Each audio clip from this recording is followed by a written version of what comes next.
আয়াত ৮১ বাল ক্বালু মিসলা মা ক্বালাল আউয়ালুনা।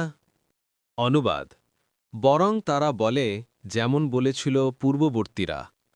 আয়াত ৮২ ক্বালু আইযা মিতনা ওয়া কুন্না তুরাবান ওয়া ইযামান আইন্না লামাবউসুনা।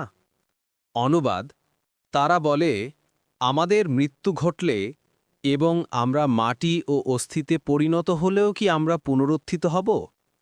আয়াত ৮৩ লাকাদ ওয়িদনা নাহনু ওয়া আবাউনা হাযা মিন ক্বাবলু ইন হাযা ইল্লা আসাতীরুল আউয়ালিনা।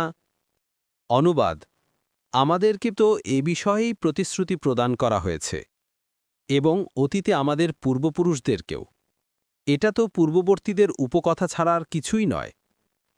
আয়াত ৮৪ কুল্লিমানিল আরদু ওয়া মান ফিহা ইন কুনতুম তা'লামুনা। অনুবাদ, বলুন, জমিনে এবং এতে যা কিছু আছে এগুলোর মালিকানা কার, যদি তোমরা জানো তবে বলো।